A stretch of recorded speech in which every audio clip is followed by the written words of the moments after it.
All right, we are live. I'm so excited. If you've tuned in before, or if you've watched some videos, you're probably like, Jay, this is a new background. Where the heck are you? I'm in a new home. A year ago, when we were doing this quote launch for the cross-country training system, I got a bunch of water in my house, and then I had this asbestos issue and whatnot. And I'm only sharing that not to give you too much information, but it's really neat to have a fresh start in a new space and going into cross-country season 2024. So that's how things look a little bit different. We'll see if I can keep, or no, it's this side. We'll see if I can keep those plants alive. They're like the hardiest plants. They get a little sunlight. So we will see if we can do that. Folks, yeah, if you want to share where you're from, if you coach boys, if you coach girls, middle school, high school, it's just great to have so many people here. Linnea, always good to see you. Oh my gosh. I mean, I don't know if you consider yourself one of my students. I consider myself somebody who's just blessed to be a part of your growth as a coach. She's doing an amazing job in Iowa with the girls team in there. Oh my gosh, Matt Norton. Oh my gosh, Matt Norton, Colorado Springs.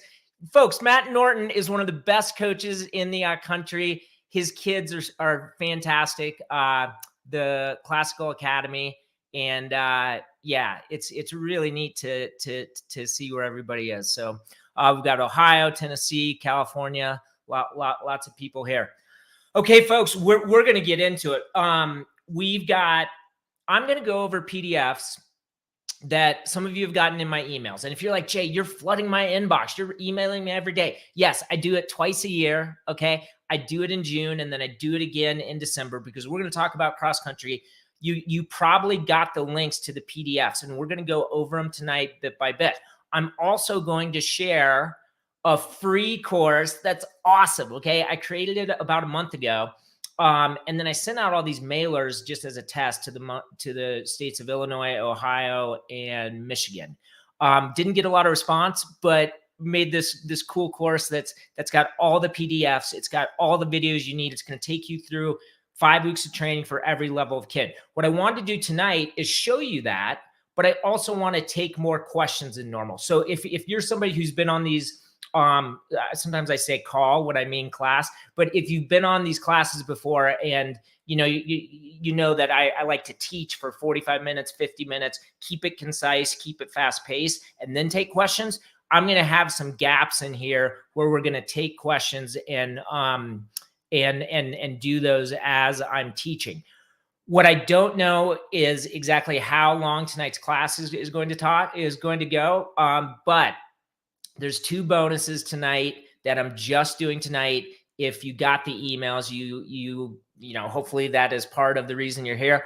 I'm not going to talk about them yet. I'm not going to talk about them 2 hours from now. What often happens is that, you know, we're able to teach, we're able to take questions, then we're able to talk about what the bonuses are. And here's the deal. It's 6:30 Mountain Time. I will stay up as long as you guys want to talk track, and I'll answer your questions. Okay. So let's hop into this. All right. So summer training, cross country, and we're just going to go through some slides here. When I'm talking about cross country training, I like to break it down, and this is from my cross country training system. Okay, so I'm giving you everything I'm about to give you tonight is the exact 5 weeks that's in the cross country training system. So somebody in here said, you know, and if you want to type this in here, like, what are the big concerns you have for the next 5 weeks? Now, some kids maybe haven't really started up. My daughter, who ran cross country and track as a freshman, she's still in the second week of that 2 week off period. So she'll start official practice next week. So when I'm saying the next 4 to 5 weeks, we could be middle June, you know, kind of middle-ish June into July. I'm sharing the exact training that's in the cross country training system, and I'm going to teach you the framework. That's what I'm about to teach you here. And then I'm going to show you some of the same videos that are in the cross country training system, and you're going to be able to get so much for free tonight. Oh, and if you're on YouTube, all the links to the free courses, the links to the 2 articles I'm going to reference are all in there.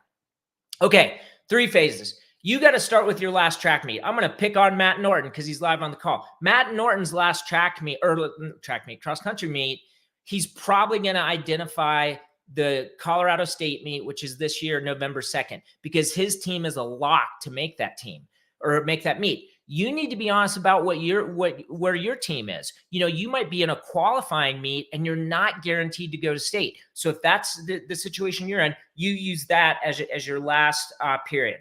So the last meet you're guaranteed to run at, then we go back to the first important meet, okay? Not the first meet of the season. And in the state of Colorado, there's a meet that's important to a lot of kids called the Liberty Bell meet. So that might be the meet for some kids, and that's probably like the second week in September. So if we're looking at October 2nd to about second week in September, we're looking about 6 or 7 weeks in there. Phase 3 is typically 6 to 8 weeks, okay? So phase 2, now we're moving backwards. It's that first important meet of the year to state sanctioned practice. So in the state of Colorado, we're looking early August. Phase 2 isn't that long, right? First day of state sanctioned practice to your first important meet might only be 5 weeks, might only be 6 weeks, could even be as short as 4 weeks, okay? So that one's short. And then here's what we're in now. Now we're in phase 1. The first day a kid trains in the summer to the first day of state sanctioned practice. Now, if you're joining tonight and you had kids training all the way back in May, I mean, this could be as long as 12, even 14 weeks, okay? Probably not 14, maybe 10 or 11 or 12. If it's someone like my daughter, we went to that running lane meet because she came out for track really late and she had a blast and she wanted to run a race. So, her season went later. She's just going to rejoin her team next week. But then first week in August will be state, official state sanctioned practice. So what are we looking at? 8 or 9 weeks for her. So everybody's going to be a little bit different. What I don't want you to think is that, oh my gosh, my phase 1 wasn't long enough. We weren't able to build a base. No, get that out of your mind, okay? We need to be really thoughtful and really careful with our progressions of volume. And we've got the warm up and we've got the post run work we're going to talk about. But I think too often it's easy for coaches and kids in the month of June to say, I'm so fired up about cross country. I'm really going to get going now. So I'm going to show you the training. But what I want you to do with your athletes, and I'm going to say this week, but it's probably more like Monday when you see them, get them to say, hey, can you mentally be engaged at about 85, 90% this summer? Because when official state sanctioned practice starts, I need you at 100%. And I don't want you running so hard in June and July that mentally you're fatigued in August. And then fast forward to late September and October when you need them running their fastest, they're mentally tired. Okay. All right. So everything you should be writing is in pencil. And I think this is one of the biggest mistakes I see coaches make is we're going to talk about training and it's in, basically a spreadsheet. But remember, this is just written in pencil. A lot of coaches in the month of June want to write the entire training out all the way through, October to November. I would really caution you about doing that in the months of June and July. Just look at how your team is running, okay? And then when you do this, write it in pencil, okay? And you write it in pencil and not pen because, either you actually use a pencil or just kind of, this idea that you have an eraser and you wouldn't feel bad about erasing that plan.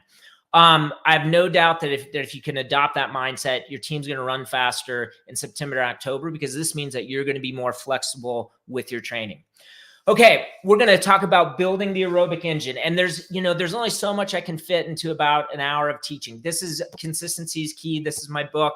We talk about building the aerobic engine. We talk about strengthening the chassis, and we talk about revving the engine. So that the metabolic contribution from the aerobic metabolism to a 5K cross country race is 95%, right? So we really need to build that engine. But I really want you to think about using minutes this summer and not miles. And here's why. Let's say you have a kid running a 10-mile run and they're going to run 7-minute pace. So that's 70 minutes, right? But let me ask you this. What happens when it gets hot and humid? Now, where I am, we don't have a lot of humidity, but most people on this call, are going to deal with humidity and heat. It's definitely heating up here. And, if we have a kid go out for a 70-minute run, and let's say they weren't able to do it in the morning, they had to work, and they're doing it, in the afternoon, and it's really hot, they might be out there longer. They might be running 7:30 pace, and now that 10-mile run takes 75 minutes. And those, even though that seems like just, one little day, they're a little bit tired, they run a little bit longer, what you're going to find is if we have too many of those days in the summer, they can get fatigued and start to dig themselves a hole. I really think, and you're going to see why I like minutes. And I just shared this. Coach John O'Malley is one of the best cross country coaches in the country. Been to NXN. More importantly for him, they've won a boys title in Illinois in the biggest classification multiple times. He's the only coach to have coached 2 Foot Locker individual champions. And he says, we don't count miles, we measure stress. And that's what we're going to talk about tonight. We've got a warm up, we've got running, we've got post run work. We're going to look at all of those minutes and measure minutes. Okay. Now, that being said, if you have a history in your program or in your town, or you have a senior kid, let's take a step back. You're on here live tonight. We are fired up. We are live here. And the other thing too, I didn't know how many people would show up because I'm like, oh, it's beautiful weather. We have a lot of people show up in the winter for these, but I had no expectation how many people would show up. It's great to see how many people are here. If you're getting kids who are juniors and seniors to buy into the different approach to training that you're going to learn tonight, and they're pushing back, they're like, Coach, I don't do minutes. I want to progress from an 8 mile to a 10 mile to a 12 mile run. If you have an older junior or senior boy who really wants to run certain miles, I totally get that. Okay. How about this? For that 10-mile run, maybe you have an 8-mile course and then you have a 2-mile add-on. And, 70, 80, 90% of the time, the kids are going to feel good coming through 8. They're going to add on those 2. Those are the types of things. And this isn't really a June issue, definitely a July and August issue when we're really dealing with heat, to give a quote, to give a release valve, right? So that's just something I want you to think of. And then the final point, when I don't do this anymore, but a few years ago during COVID, I coached, 2 different boys. Both their coaches wanted me to coach them. So I did. Here's the deal. We did minutes every day of the week, except the long run. And then the long run we did by miles because they wanted to log that. They wanted to see how fast they could run those long runs. Okay. So this is simple. We're going to get the free cross country summer essentials course. It's got every workout for 5 weeks for every level of athlete. And it's got all the videos you need and all the PDFs of the post-run work. And just really quick, Brian from Norwin High School, so good to see you. Back in the day when we had the Boulder running camps? Yeah, Boulder running camps. Brian would bring kids from Pennsylvania all the way out to Boulder. So good to see him. He's typically on this really cool Zoom call with these Portland coaches. So we're going to see if he stays on for another hour to keep joining us here. Okay, I'm going to leave these up for a moment. There's a free course, the free course, the Summer Cross Country Essentials. We're going to go into it right now, show you what it looks like. If you're on YouTube, you can click below and click that link. It'll take you to a nice little page. You click free PDFs, click on that. You enter your email. This is going to get emailed to you right now, and you have the access I have. I'm sharing the cross-country training system, which we're going to talk about later tonight. But just know, everything in the cross-country essentials is the first 5 weeks of what is 20 to 24 weeks in the cross-country system. And that's kind of redundant that I have my URL there because you see it on the screen. All right, and then on YouTube, I linked to these 2 articles.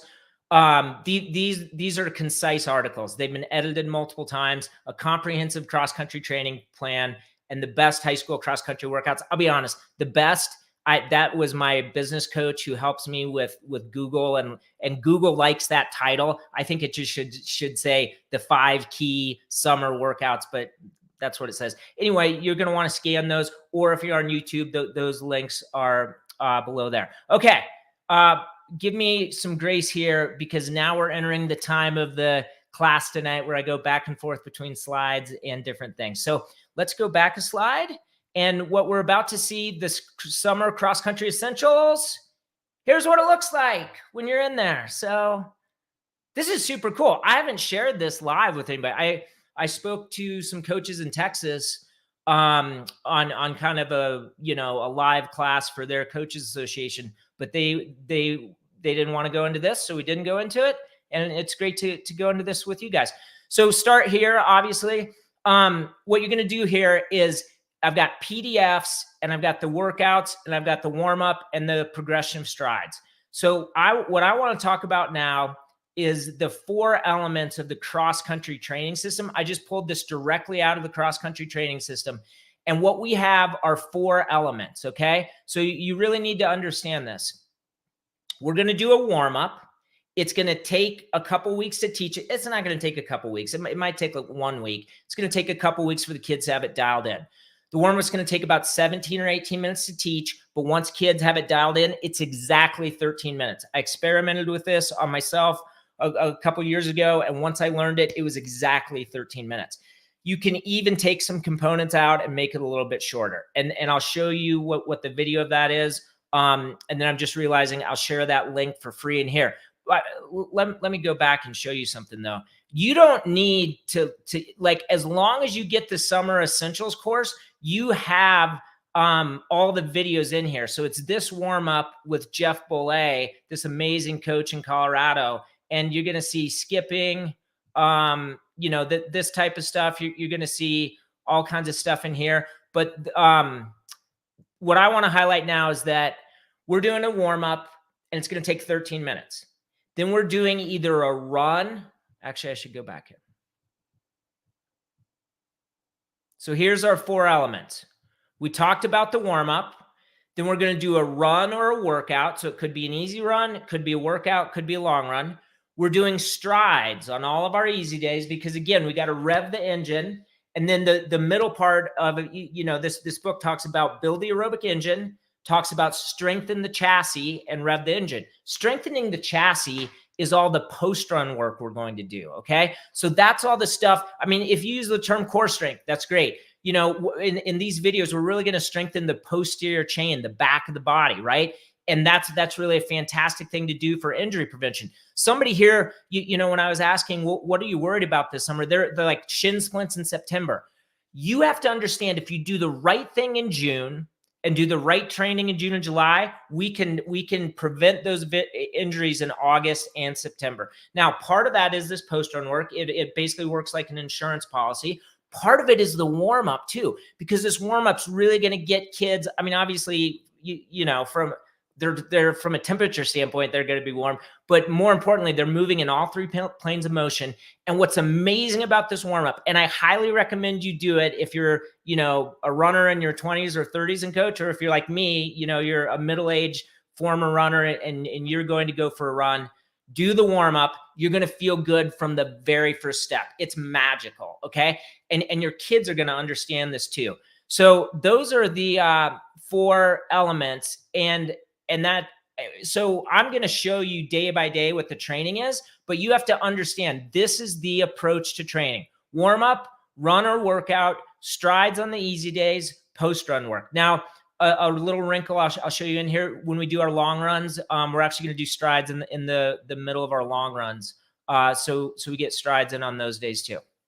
Okay.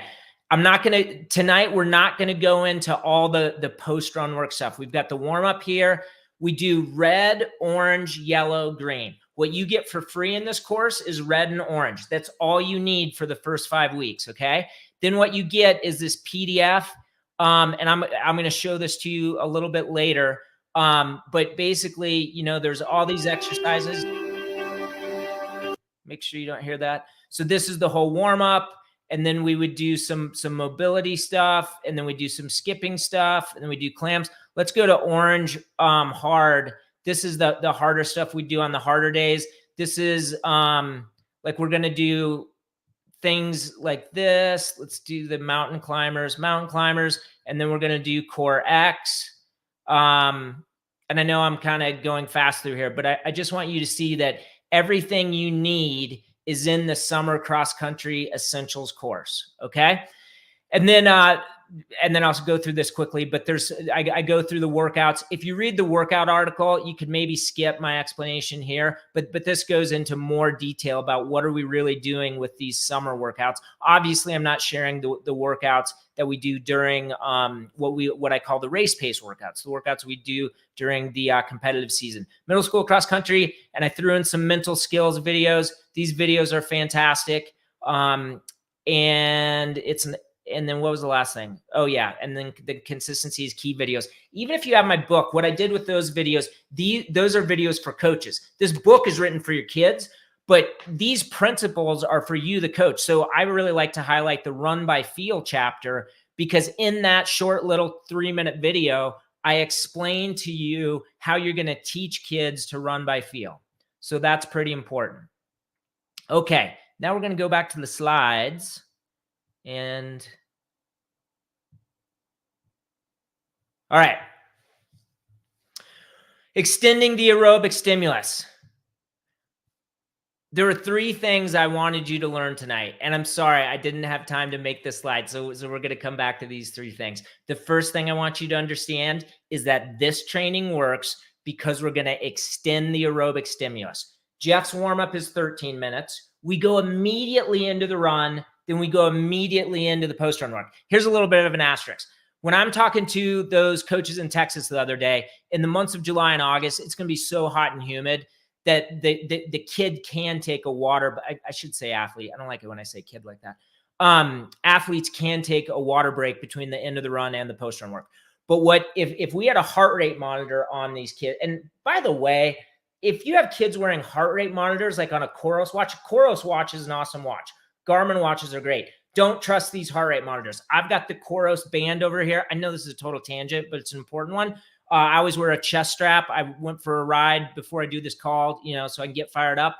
You can trust a heart rate strap, but I got an email from a coach today saying, my kids can't get their heart rate low enough and they're trusting their watch. Do not trust these things. And, maybe someday Coros would sponsor me for stuff and now they're going to fire me, but trust. You can trust the heart rate on the band, but I wouldn't trust it on the watch. Okay. So this whole extend the aerobic metabolism thing relates to heart rate. Jeff's warm-up, it really gets your heart rate up. And if we go straight into the run, the heart rate hasn't dipped. So we're still getting that aerobic stimulus. And if we go from the run straight, and it could be an easy run, could be a long run, could be a workout, go straight into the post-run work.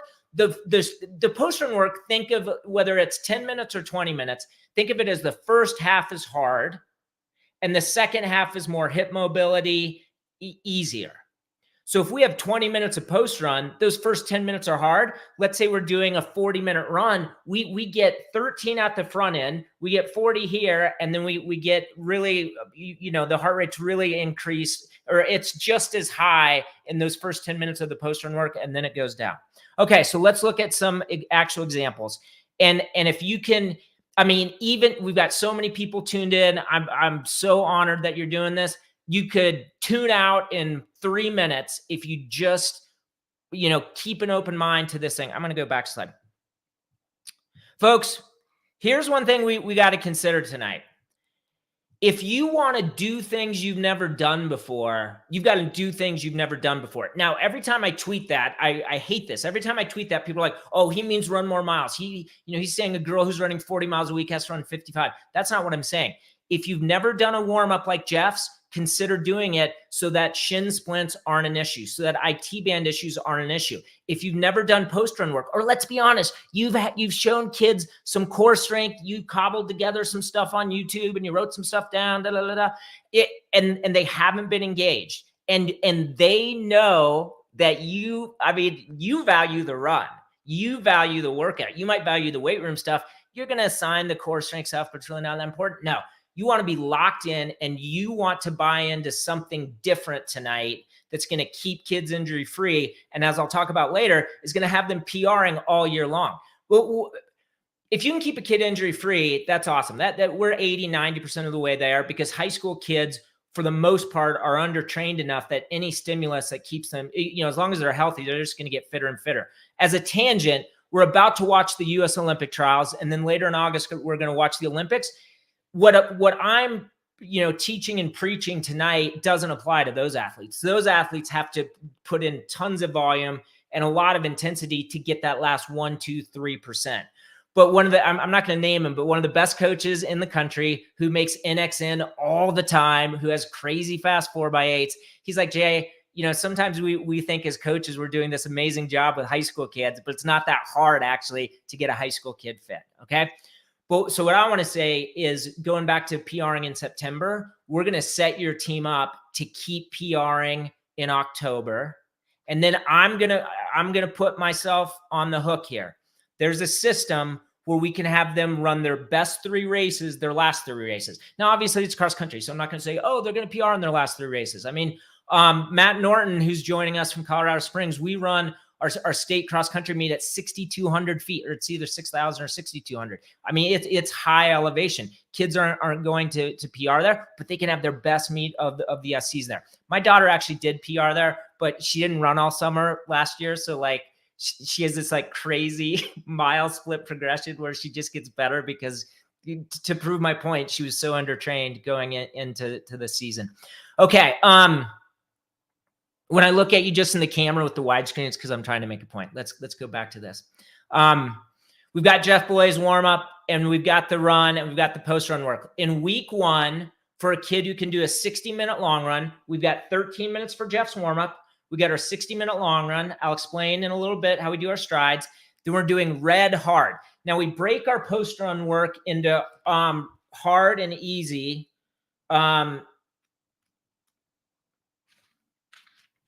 This is a really important chapter, and consistency is key. We keep our hard days hard and our easy days easy.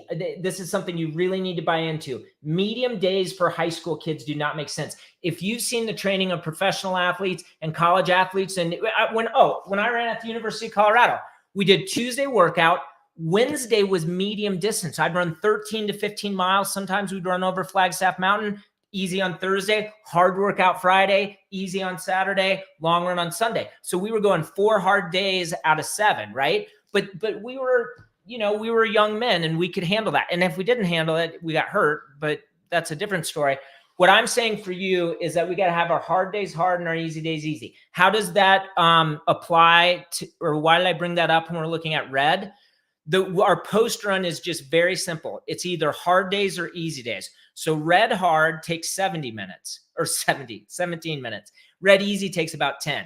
Now red's the easiest one, or red's the first one we'll start with. The next level is orange. Orange hard is probably going to take us about 20, 22 minutes. Orange easy is probably 12 to 15 minutes.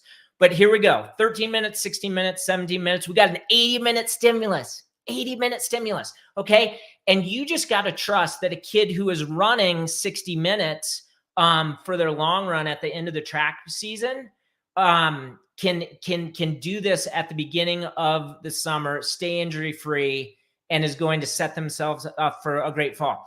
Okay. Do I want to do this now or later? I want to do it later. Okay. I got a lot of slides. I got a lot to share with you. And I went through this. I went through 2/3 of it. Okay. This is week 4 of what I'll show you soon. Jeff's warm up 13 minutes. What we do before workouts, we're going to do 15 minutes, and this is continuous running. Okay. We do 7 minutes easy, and they feel great in these 7 minutes. They did 13 minutes warm up, 7 minutes feeling great. But I really like to run 8 minutes and get in 3 strides of about 20 seconds at 5K rhythm. Think about it. If we're going to ask a kid to run hard in a workout and we just go from easy running straight into the workout, that's too abrupt of a shift. So we just, and these strides, it's not like, sometimes people get confused with this. This is not a fartlek I'm explaining. This is, actually, it's kind of a fartlek. It's like we do the stride for 20 seconds and then they run as easy as they need to for, a minute, 2 minutes, 3 minutes, do another stride. After 8 minutes of that, they're warmed up. The reason I say it could be like a fartlek, a fartlek is oscillating between 2 paces or 3 paces. So we're oscillating in there. But I'll show you, we do fartlek runs and progression runs. This first 15 minutes is just the getting ready for the workout. We're going to talk about progression runs. A progression run I like is 10 minutes steady, 5 minutes a little bit faster, 5 minutes a little bit faster, and then we'll end with 5 minutes not all out, 5 minutes fast but controlled. Okay, and that controlled is really important. Then we'll run 5 minutes easy, and then we're going to go straight into our post run work. And in week 4, we're thinking boys and girls here who ran track, who can handle this type of volume. But by the way, I'm always going to use the term volume tonight and not mileage, because remember, we're talking about all the minutes we're running. That's volume. We're not going to count mileage. Okay. If people have questions about that, we can talk about that later. Total time, we got 78 minutes, but it was only a 25-minute workout. And granted, and we ran 45 minutes. We ran the 15 and the 25 to get to 45 minutes of easy running before our post-run workout. But we got a 78-minute stimulus with only 45 minutes of pounding. When we ask ourselves, why are kids having shin issues? Why are kids having bone issues? Why are kids having IT band issues? Plantar fascia. I mean, I don't need to go on and on. Those injuries that we have to remember, we think that in the fall, there's only one contact sport. We think that football is the only contact sport. We are in a contact sport. Your kids are hitting the ground, okay? Now, granted, they're super light. They got squishy shoes, but it's still all those foot contacts. And what this training does, yes, it's the post-run work as an insurance policy. Yes, it's the warm-up, but we're being so careful with our volume. Now we're building the aerobic engine, so these kids are going to get fit. Hey, anybody who's in the cross-country training system, you know, that's seen this work for your team, you can hop in at any point. I'm thinking of Glenn right now. I don't even know who else is on here. Linnea is maybe on here too. Some other people, but the experience people have with this training is in the first 2, 3, 4, 5 weeks, you're like, this isn't enough volume. And when kids are on, you know, they have their core hooked up to Strava, you know, they're not seeing the big numbers they might've seen last summer. Progressively, we're going to do more and more. And by the time we get to August, they're running more miles than they ever had. We're not measuring miles, but they'll see it on their watch. But this is something that, you know, absolutely works, but it's hard to understand that, man, in that 70 minutes, we're getting that stimulus. Now, if you actually do this, if you take the plunge and, you know, adopt this approach to training, your kids by the end of Orange Hard, after that 22 minutes, they will be done. They will be psyched to have some water. It's amazing what a treat a popsicle is for a kid running summer cross country. As a tangent, there's this team that I'm kind of obsessed with in the state of Colorado, Fossil Ridge. And I'm obsessed with them because on my phone, I follow them on Instagram and they do all this fun stuff. They do tons of fun stuff. And if you're looking, and they're great. Killer cross country team, great 4x8. Kids are just running super well. They're just going to get better and better. And the reason I'm bringing that popsicles triggers that is that, I mean, I don't know what it is, but you can have 17 and 18-year-old kids on a hot day. If you have a cooler full of popsicles after the end of the workout, they will love you. They will freak out about it. I didn't believe this until we did it at the Boulder running camps, and we do it after, you know, one of our hot days, or after sometimes we would teach all the post-run stuff in a second training thing on basically Thursday afternoon of camp. So here we are outside. Yes, it's beautiful. Yes, it's grassy, but it's hot. So we would have popsicles. Keep things fun. Okay. Keep things fun. Okay. I should take some questions now. How do the strides work within that 8 minutes? So if we had the 8 minutes, let's go back to this slide. Oh, it is in this slide. When we've got 8 minutes, so we're running 7 minutes, then roughly at the 7 or 8 minute mark, we're going to do a stride for 20 seconds at 5K effort. And then we kind of run out of that. And then we're going to run for 1 or 2 minutes. And then we're going to feel good again. And then we run our stride and then run for 1 or 2 minutes easy, run another stride, 1 or 2 minutes. Now that 8 minute portion is done, and boom, we go straight into our progression run. The other way we're going to do this is we're going to do that with our Fartlek workouts as well. In case I forget to say it tonight, this is in the article about the best cross-country workouts. There's essentially, they are in the certain order for a reason. We do Fartlek the first week, progression the second week, Fartlek the third week, progression the second week, and then we do aerobic repeats. But those first 4 weeks, a Fartlek workout is a workout where a kid has to learn to run by feel, okay? The long run that week, they're learning to run by feel. If they blow those workouts up and they run too hard on them and then they're dying at the end, that's totally fine. And if they do it in this progression run where they're unable in this last 5 minute segment to speed up, or in the last 2 minute segments, that's totally fine. I would rather have a kid in the first 2, 3, even the 4th week, blow up these workouts because they don't know how to run by feel, but then learn that for the rest of the summer. Will you get accurate splits in cross country? No, we won't. I don't care. I mean, here's the deal. And you don't want to be the coach with your measuring wheel, roll it out 200 meters or 400 meters, 800 meters to get the accurate split. Even if you got those, if it rains the 2 nights before the big state meet or the regional meet or whatnot, we don't know, you know, if we have an 18:45 runner, so that's 6-minute pace per 1600, you know, and you've been grooving 90s with some of your race 90s per 400, you know, 90s per 400 is 18:45.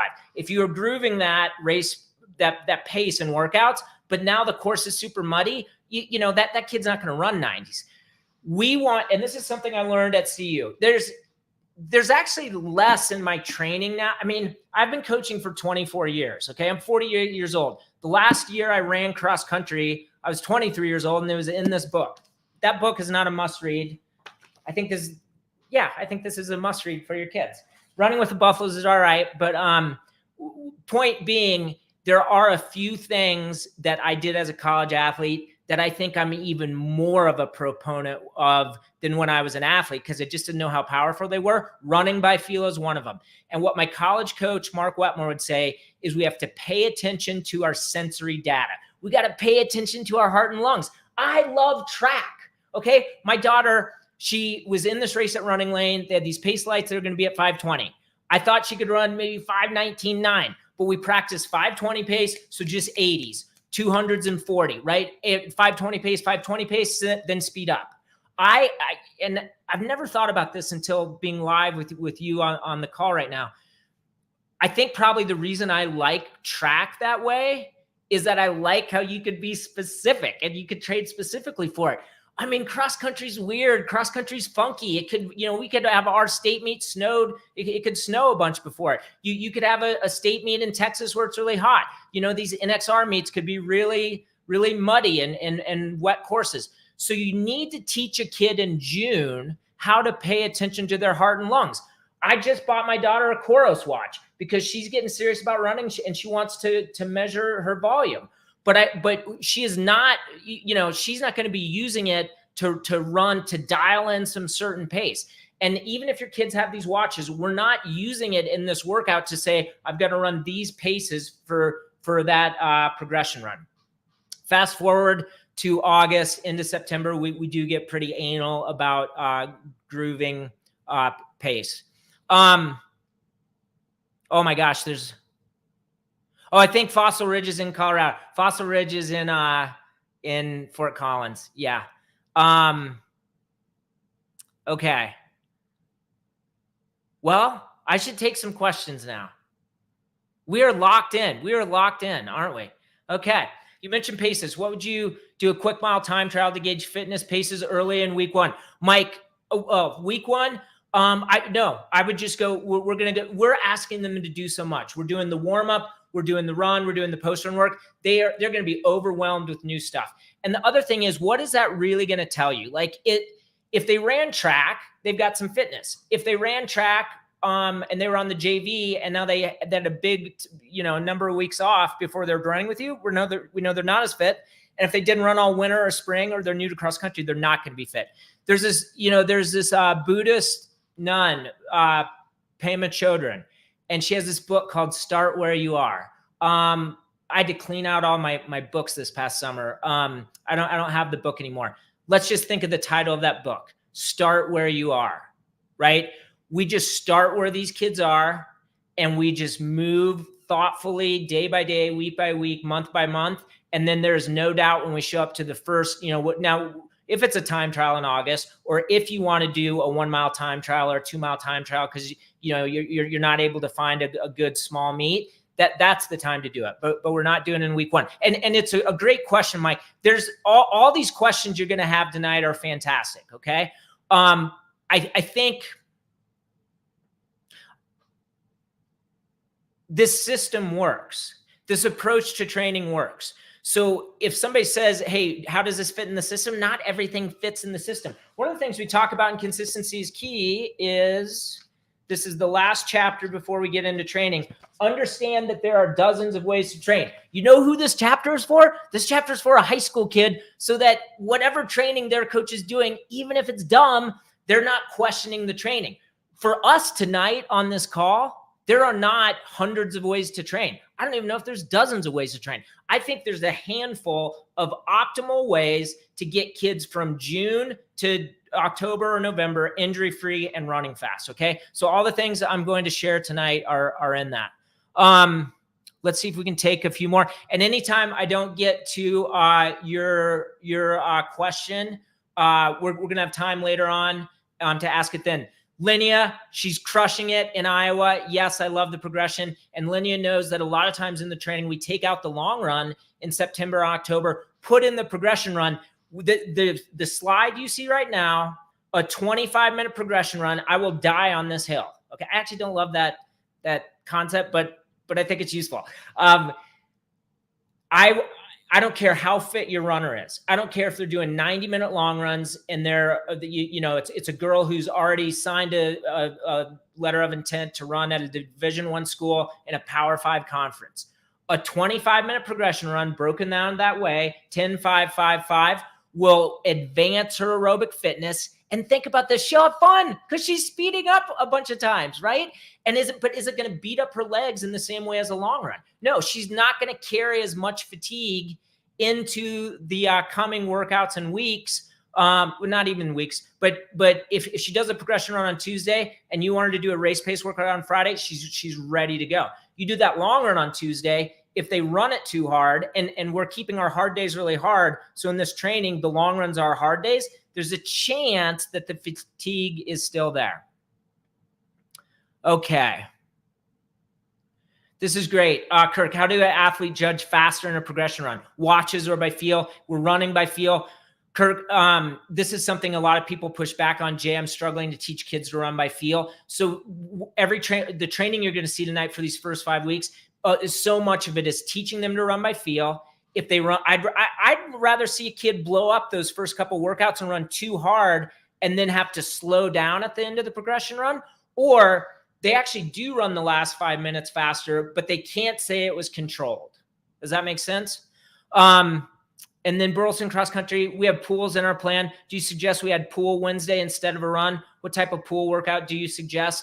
Man, pool workouts are tough. First of all, Colleen Quigley, fantastic steeplechase athlete. I don't quite know if she's retired or doing triathlons now, but she just swam normal swimming a lot. Sinclair Johnson is a woman who worked at the Boulder running camps as a counselor. They crushed it. She won Camp Olympics. More importantly, you know her as one of the best American middle distance runners. She's a 1500 runner. She at one point was injured when she was at Oklahoma State, did a ton of swimming, came back out. This was before she was the NCAA champion at 1500 meters. It might have been 2 seasons prior, but I remember her at Camp St. Jay, just swimming in the pool. I got really fit doing that.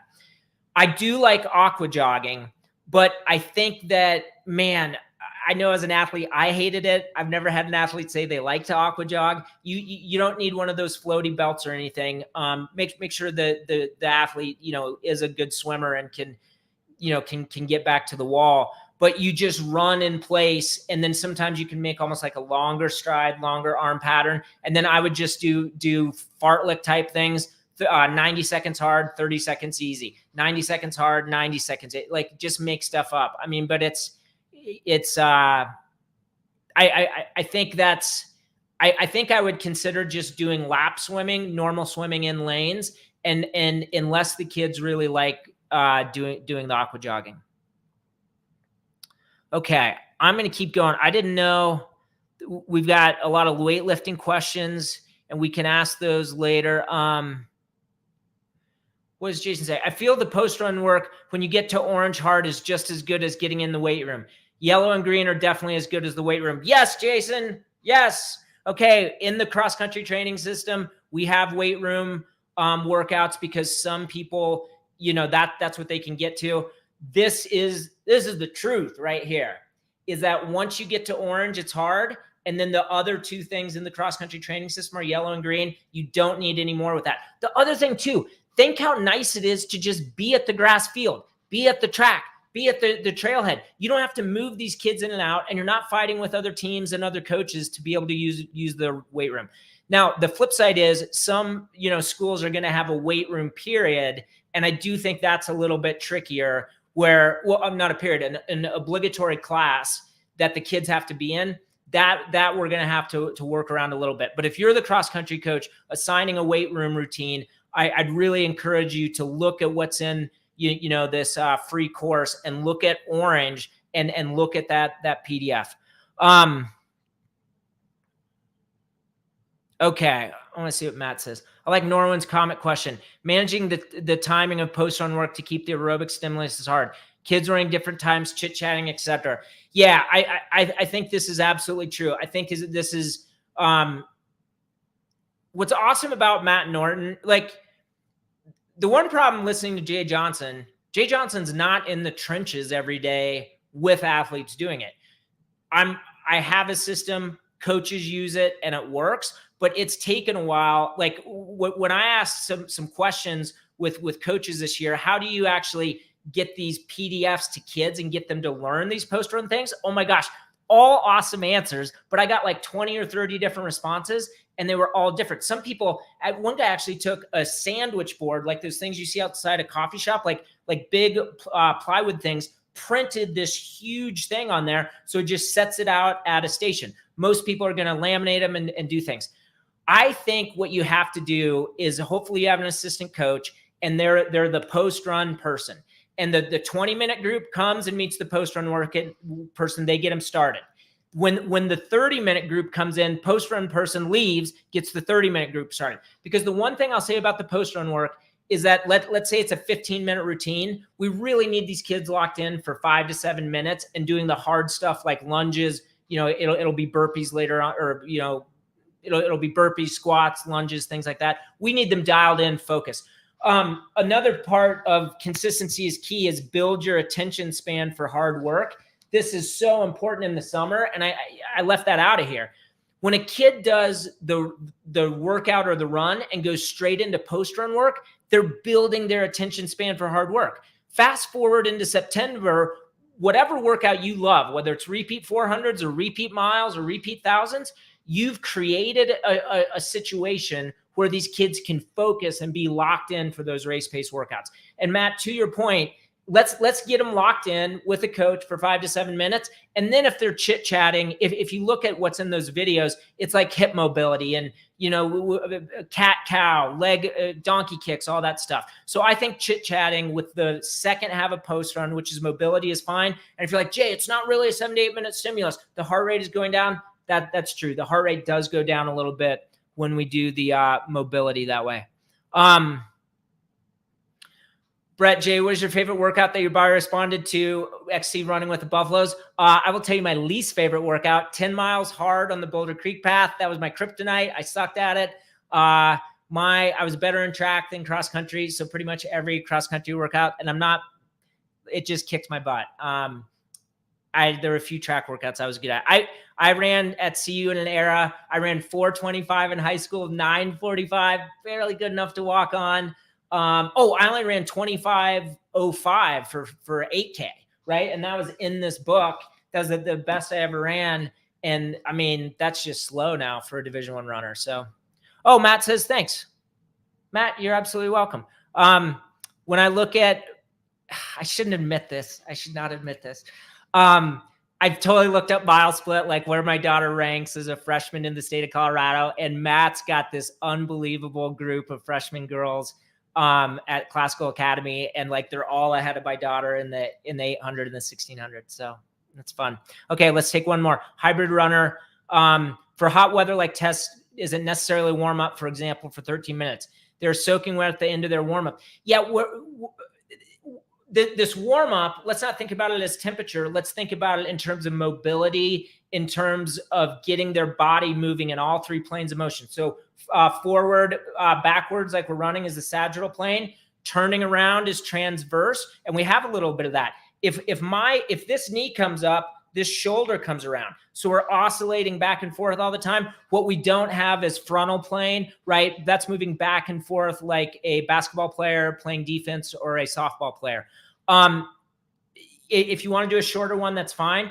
But what I'm going to push back on is we have to have the heart rate up for some amount of running. And in Texas, they're going to be soaking wet for some amount of time.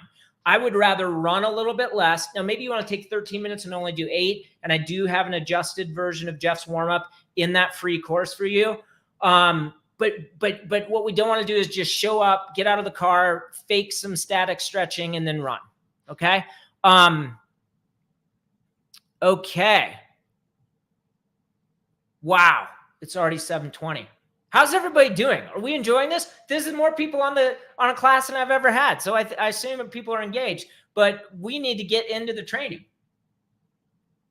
We're in the training, but we haven't looked at the PDFs yet. Oh, Jason, man, it's like I'm paying you to say this stuff. Jeff's warm up is the best.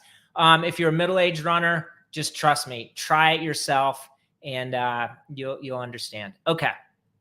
One more. We're going to talk about the 5th week of training, and I'm going to go back to something. I'll talk about that. Jeff's warm up is 13 minutes. Then 70-minute long run. Now we're doing orange hard, and orange hard it really is hard. 22 minutes, 13, 70, 22. We got 105 minutes. It's 83. Yeah, plus 22, 105 minutes. An hour 45. In just 5 weeks, your athlete is locked in for an hour and 45 minutes. And this was, Matt, going back to your point, in orange hard, just to make our math easy, we'll say the first 12 minutes is pretty hard. 10 minutes is easier. So in this group, but see, this group ran 70 minutes. So when they get back, your 45-minute long run kids have already been back and done their post run work. Your 60-minute long run kids have already been back and done their first 12 minutes. It seems like it's going to be chaotic, but it actually, if you have one person that can be there with the post run work, it'll work out. Final point. I think if you have serious kids who really want to be good, you got to sell them on this post run work, but don't underestimate the young learner's ability to say, you know what, coach believes this is important. I see all these professional runners on Instagram, doing things with weights, doing things with core. I know this is important. They'll learn and they learn these progressions way faster than you will, way faster than I will. They'll learn it and then they'll do it. But the key point now in June is for you to be bought in and get them to buy in. Okay. And this idea, there's this book by Daniel Pink called To Sell is Human. We're always selling. When my kids were little, I'm a single father. I have my kids 50% of the time. I was always selling them on stuff. Like, if you have the snack, we can get out the door. You can put your shoes on. You've been selling people on things. I mean, if you were ever in a romantic relationship, you sold the person on you, right? So you can sell post-run work. You just have to be bought into it, right? And I think that when you watch those videos, you'll see that it's not overly complex stuff. Okay. Soaking all up. Okay, and this is where we transition. Okay.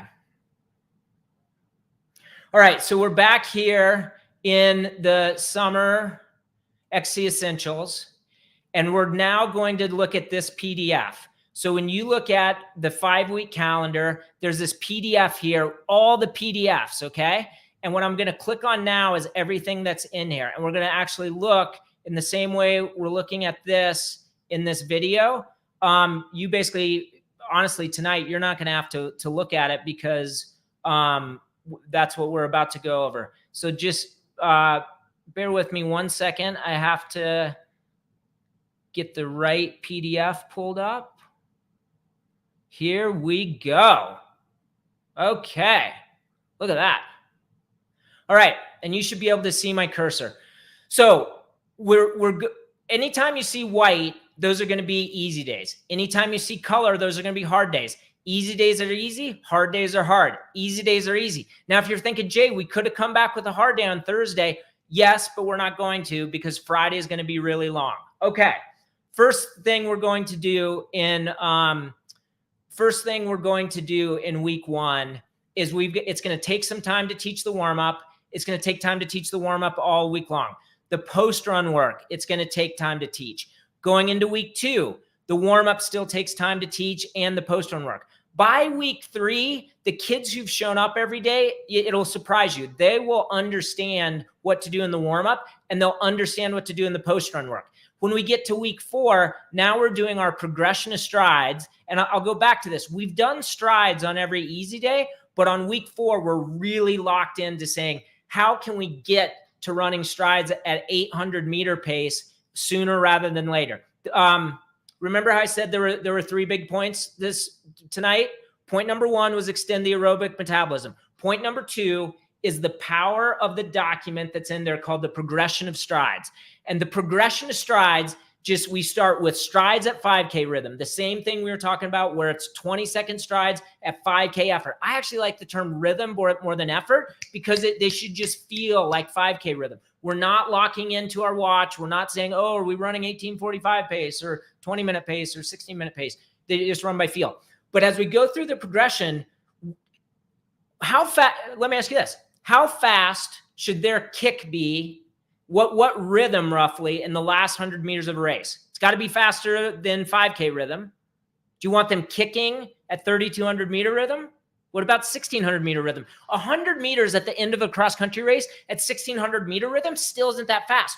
We've got to get kids, and I'm not saying they'll run this fast, but we've got to get kids to be able to run 800 meter rhythm in the last 100 meters. Matt Norton, the Classical Academy in Colorado Springs, his kids are always able to do this because they're running fast all year long. We got to keep doing these live classes, and we got to do one just on the importance of running fast all year long. But what I want to show you here is that this progression of strides, now it's an easy day with an emphasis on the progression strides. Then we go into the workout. Now it's just easy day, just strides. Volume's going to be low here. This will be our easiest day of the week. Now we're still running easy in terms of volume, but we've got our progression strides, long run. We did fartlek progression. And if they blow these up, that's fine. If the long run, if they're slowing down in it, that's fine. Workout, if this fartlek, they blow it up, that's okay. And what I mean by blowing up is like they're just not able to execute it and they're slowing down at the end. And then by this week, though, they should be learning how to run by feel, and these should go pretty well. Week 5 is really fun. It's the aerobic repeats workout. You can read about that in the link. If you're on YouTube, it's the link there. It's the 5 best cross-country workouts. Aerobic repeats is really fun. It's just basically if they've been with you, if these kids have been with you for 5 weeks and they've shown up most days and they've done this new training, let's let them, kind of take the kid gloves off and run fast. We're going to run 4 minutes fast. And we say 5K effort, 5K, but it might even be a little bit faster. And then instead of fartlek, where we go from 5K effort to 3 minutes steady, or we do 2 minutes of 5K effort, 3 minutes steady. I'll go through in a moment. But the aerobic repeats, man, we just let them jog in between. Okay. And then we run fast for 4 minutes, and then we jog for 2 or 3 minutes. Sometimes our aerobic repeat is a 5-minute segment followed by a 3-minute segment. But the idea is everything's dialed in by week 4, week 5. And this is a really fun workout. And then this is the long run. Okay. And then I didn't explain these workouts in detail because you really should just go back and we can't cover everything. We're already an hour into this and we got so much more to go. But, the 2-3 fartlek, 2 minutes steady, and steady is just that, it's a vague term in some ways. Steady is faster than easy running, okay? But it's slower than 5K effort. And that's about the only definition we can give them. We're doing 2 minutes at about 5K effort. Just say 2 minutes, kind of just a little faster. Then we do 3 minutes steady. So that 3 minutes just has to be faster than their easy run pace. Then they go back into 2 minutes at the 5K effort, 3 minutes steady. Obviously, those are 5-minute chunks. Some kids will only do 15 minutes the first week. Some kids will do 30 minutes, but it's always 5-minute chunks. Now, what we do the next time we do the fartlek is we do 3 minutes at about 5K effort, 2 minutes steady. This might seem like it's only a little bit different, but this is quite a bit different in terms of how much harder it is. And then the progression run I've already explained, and I explained aerobic repeats. Okay, now let's get into some training. We'll dial it up here. Let's see if there was any question that I should take now.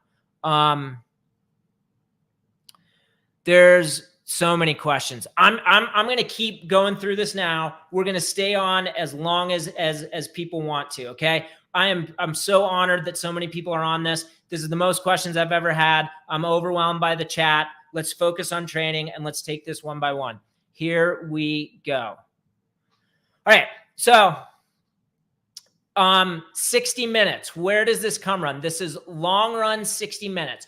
We are doing this for a kid. I want you to go back to the track season and ask yourself, what were the kids, take any athlete, look at their 3 longest runs, not only in probably March and April, because they probably weren't doing that many long runs in May. Our state meets the middle of May. You know, Matt didn't have his kids crushing a long run on the same week they were going to run awesome in the F4x8. Okay. I don't know what he did training wise, but I guarantee he wasn't doing that. I think coaches keep the long run in. They're too dogmatic about the long run. And I ran at CU. If you know anything about this book, we ran a long run every week. One time, this is a tangent, but it relates. Indoors, the Big 12 meet. I run 5K. We're in Nebraska. I ran 5K on an indoor track Friday night. Come back and run the 3K because you always run 5K Friday, and then it's a 2-day meet. 3K in the afternoon. So, 5K and then the 3K, just think of it like running a 3200. Run that in the afternoon on Saturday. Drive home on the bus, 8 hours. Hamstrings are getting tight. Wake up Sunday morning and run 2 hours with your buddy Chris Severy in the wind, right? And the idea was, indoors doesn't matter. Outdoors matters. And that's what we're doing. So I was in a program where we always did the long run. Even after racing 2 days in a row, 2 hours the next day. That is not, I'm not pushing back on the long run because I'm like, oh, I did too many long runs in college. I'm pushing back on the long run is if you sent me your training and 3 weeks out from the most important meet of the year, you're making the most important workout that week a long run, that's a no-no, okay? The flip side is if we go back to what we're doing this summer and you're like, Jay, you just showed me something where you're doing a long run every week. Yeah, we're going to do a long run in every week in the summer in phase 1, roughly 40 weeks a year. I want to see people doing long runs and doing them with a lot of focus. But when we get into the competitive season and those last 2, 3, 4 weeks, we're going to do progression runs instead of long runs. And sometimes we're just doing race pace workouts. Okay. But you need to look at the kids' long run and say, what were the last 3 long runs they did? And what was the average of those runs? Now let's say an athlete had run a 67-minute long run, a 70-minute long run, and a 73. Let's say they ran a 73 in April, a 70, a 73 in March, and the 70 and the 67, or, however it works out. Take their 3 longest runs in March and April, average them. Now we're going to take off 10 minutes. And if you're like, Jay, why are we taking off 10 minutes? This was a kid, who ran at a regional track meet or ran at state. And then, if you followed my 2-week break after track, then they followed that break. It's not 2 weeks of nothing. They were running a little bit. But remember, this long run that we're going to do on Friday, they have their 13 minutes in the warm-up. Red hard, what would we say red hard was? About 15 minutes? They're going to do 16 minutes, but they have 13. That's at 73. Now our red hard, let's just say it's 12, right? Now they're at 85 minutes. So we don't want to overwhelm them with volume in the very first week. So that's what's going on here. By the time we get to week 5, they're doing their 70-minute long run. This is a really important component, and you're going to have to sell kids on this. They will be running so much faster when they're just running 2 hard workouts a week. They're going to crush that long run. And in that 70-minute run in week 5, they're going to run. This is an athlete who can run 70 minutes. They're possibly going to run a mile farther than they did in the track season. Okay. Just trust me on this. It's a fantastic reason why this all works. But then look how cool this is. They did their 13-minute Jeff, then 70. So now we're at 83. And I said yellow hard. This could be orange or yellow. I mean, I gave you what's in the cross-country training system. And in the cross-country training system, even though you don't have access to yellow right now, that's what we do is yellow. Yellow is more like 25 minutes, but let's just say it was 22. This is where we're at our hour 45, okay? Now, I'm not going to go bit by bit in terms of the exact minutes. I want you to feel the rhythm of this. So we do a 33-minute run, And then at the 15-minute mark, we're going to do our strides. Okay. So this is something that people think is odd, but what I want to do is I always want to be revving the engine as many days as we can. Okay. So we have our 33-minute run, but 15 minutes into it, we're going to do 4 strides at 4 20-second strides at about 5K effort. They can take as much time in between. If it's a 33-minute run, and they did it at the 15-minute mark, they've got 18 minutes to do this in. They got plenty of time. Kids are going to think it's weird at first, and then they're going to love it. If anybody's done the cross-country training system, chime in here about how, this has really worked for your kids. Because this is something that I know is going to be hard to sell at first, but kids will feel great and they will love it. So then we come back with our workout, and then we described this before, 7 minutes easy, 8 minutes with the strides. This kid is going to do 25 minutes of Fartlek week 1. So just 2 minutes at 5K effort, followed by 3 minutes steady, and they're doing 5 minutes cool. Total workout is only 45 minutes, but we saw that slide. It's going to be a longer day. Now, easiest day of the week is Wednesday. We're dialing it down to 29 minutes. And then we do 33 minutes on Thursday, and then our long run, and then 29. Okay, you should be thinking at this point, Jay, why are we running 29 minutes? Why are we running 30? Jay, why are we running 33 minutes? Why are we running 35? Those are great questions. This is calculated, and it's calculated with an equation, and then it's me going in, editing it by hand every single day of every single plan.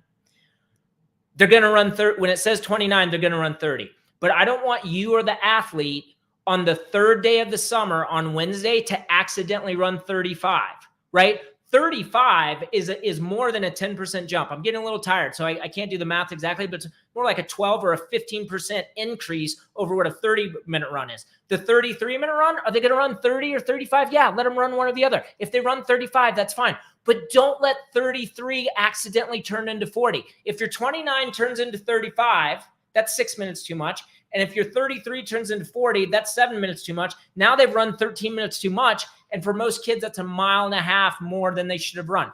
And just trust me, and I need to come up with a better term for this, but being anal about these times is really going to help keep your kids healthy. Because as you're going to see, we're so particular about how we do this and how we progress kids that this is part of the reason that they stay injury free. Because some people think, hey, we're doing the post run work. That's just our, post run work is just our insurance policy against injury. No, we're being so sound with our progression and so cautious. Okay. Then the next week, I'm not going to go. Oh, I will say this.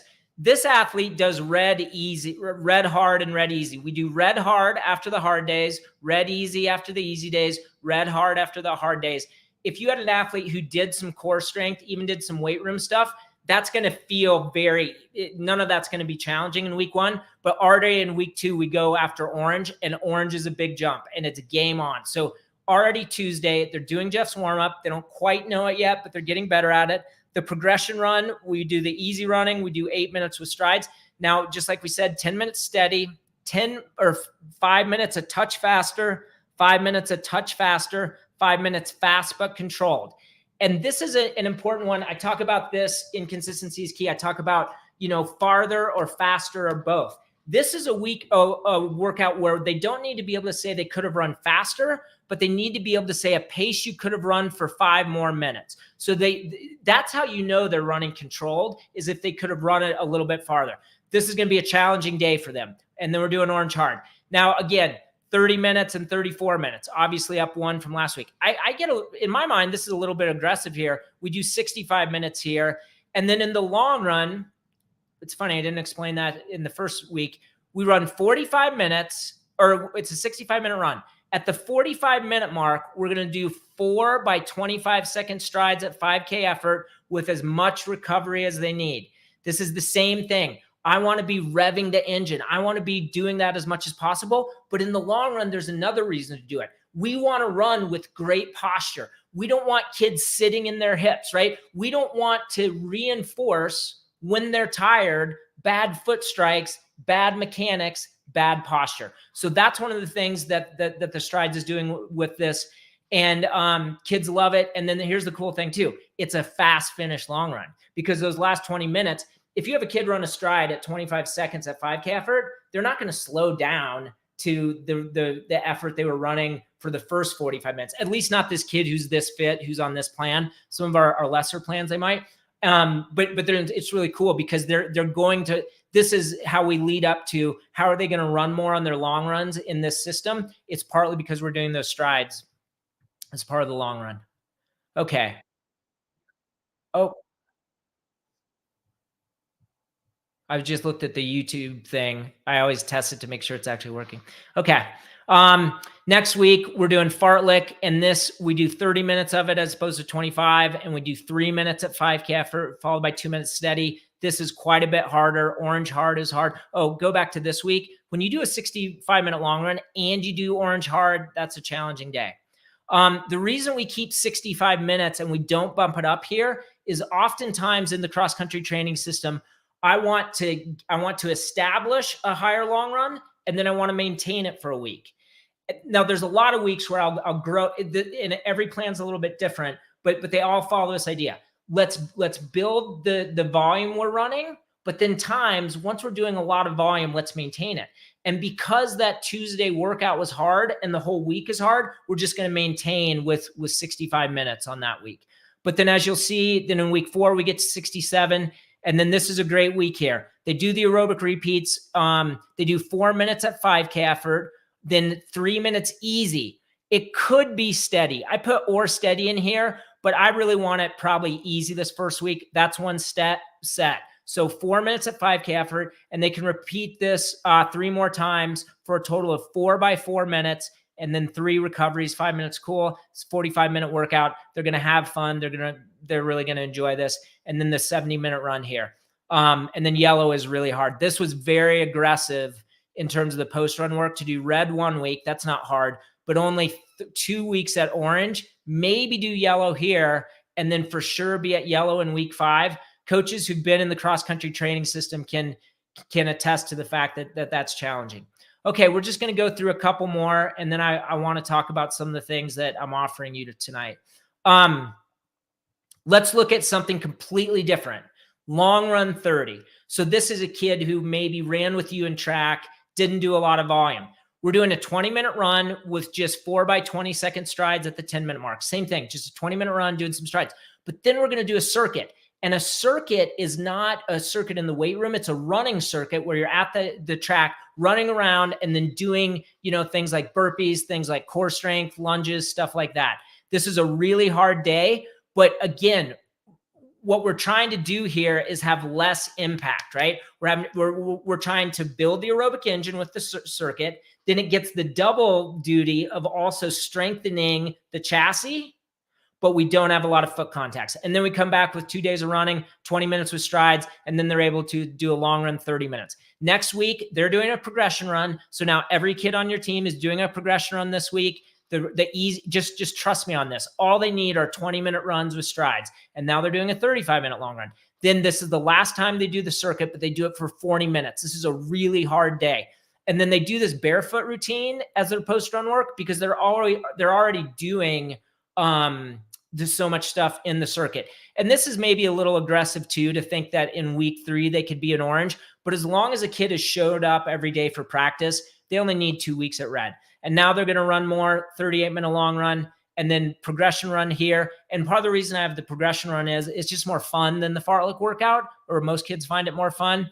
They're doing a 20-minute progression run. So they're just doing 5, 5, 5, 5, but the same idea. And I could go back here. This first run they did was only 15 minutes, but just trust me, that's going to advance their fitness.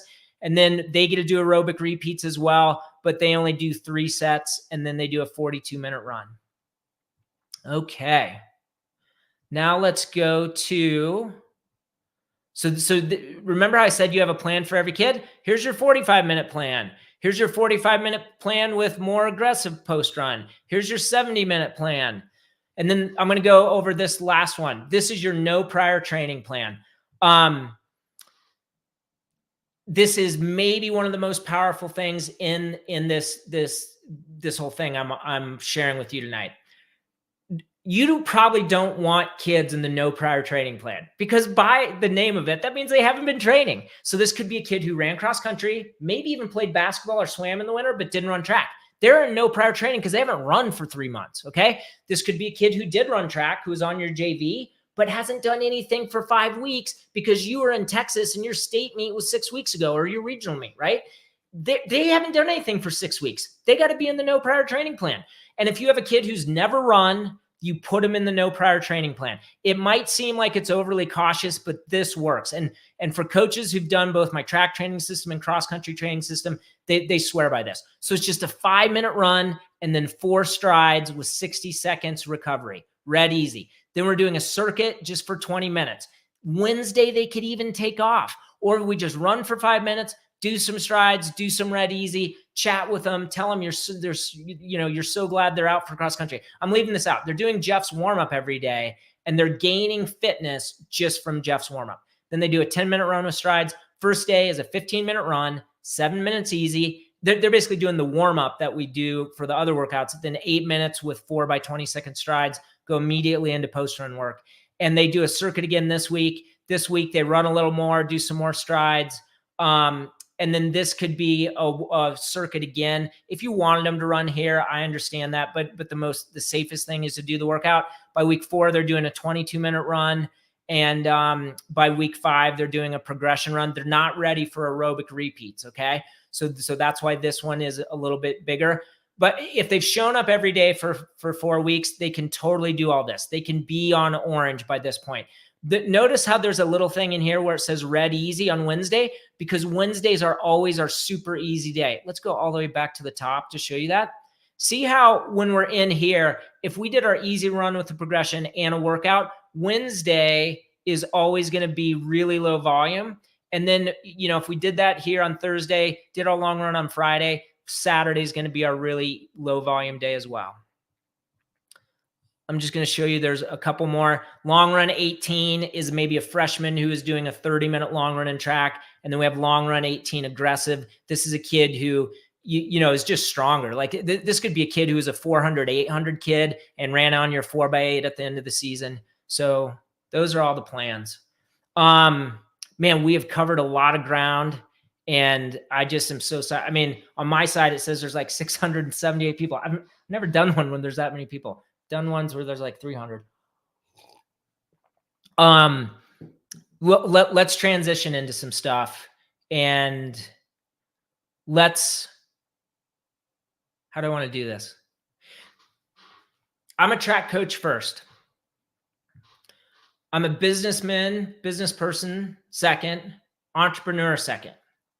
There's a way to do a webinar. I like to call these classes rather than webinars. I think it's better. There's a way to transition from, you have a ton of value tonight. We couldn't even cover it all, but it's in the summer cross country essentials course. And if you're really fired up about this stuff, you're going to check it out. You have everything you need for 5 weeks. You got the videos, you got the PDFs, you got the progression. I didn't even go over we got to do one more thing. We got to do one more thing before we transition. We got to go through the progression of strides. Okay. Remember how I said how important this is? If you extend the aerobic metabolism and the progression of strides home tonight, your kids are going to run faster. Quick little story. There's this big track coach convention for mostly college coaches in Denver every year. And there's this coach, Bob Collins. He's come to the Boulder running clinics. He's been in the track training system, cross-country training system from the outset. And I'm just blessed that he wins state titles in cross-country, in track, and then will write me after the track season and say, you've challenged me to do some things different. Now, he's so evolved in his coaching that he doesn't do everything the exact way that I do it, but it's a mix of things. And when we had dinner, it was a wonderful dinner because he's a wonderful human. He's like, Jay, one of the most powerful things in your training is the progression of strides. He's like, if every high school program would just follow the progression of strides, their kids would race faster in cross country, and their injury, their frequency of injury, their number of injuries would go down. So this looks like kind of a boring document. Like, hey, we're just doing 5 strides at 5K effort. We're doing 4 by 20. And then once they've done that, they do 5 by 20. And then when we do 5x20, starting at 5K effort, squeezing down just to 3,200 effort. Think of that, 20 seconds at 3,200 effort, that's nothing. And then what do? We do 5K, 5K, 32, 32, 16. And then we do 6x20, 20 seconds. Now we're starting at 3,200, getting down to 16. Bottom line is at the end, you're running 800 effort. I think it makes total sense to just follow what's in the training plan. In the first couple weeks, you just do the strides that are in there. I have doing the progression of strides in week 4. If you have a kid who showed up every day in the first 2 weeks, you can really get after it with the progression of strides in week 3. They're pretty much it's the same way of doing things for the first 2 weeks. I have that third week in there where we're just doing strides in the easy runs based on running at 5K rhythm. But how about this? Wouldn't you want them running 800 safely, being able to run 20 seconds, 25 seconds at 800 rhythm on grass, feeling fast as soon as possible, right? So it's a progression. We can't skip any steps, but it's really important even in the month of June to have our eye on the prize in terms of what we're going to want to have happen in August, having kids, empowered with that ability to kick. Okay, going back to this businessman thing. This is a part where we transition into, you got 5 weeks of training. The cross-country season is a lot longer than 5 weeks. It's either 18 weeks or 20 weeks or 22 or 24. The cross-country training system has everything you need. It's got the yellow post run. It's got the green post run. We didn't talk about any race pace workouts. One of the reasons the cross-country training system leads to kids PRing is because we're going to groove race pace and then we're going to speed up.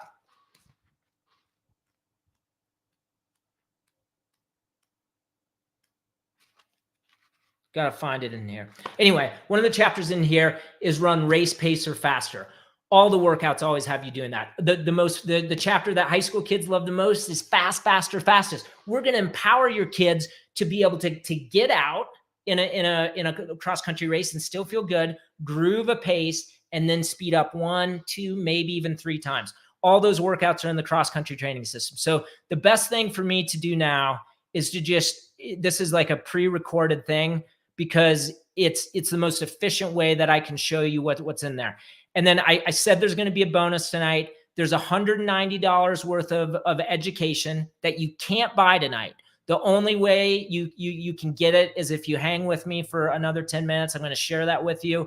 This is a special time of year. You can get 7 copies of Consistency is Key tonight. You can get the mental skills course. I'm going to go into all that, but let's actually see what's in the cross-country training system. So here we go.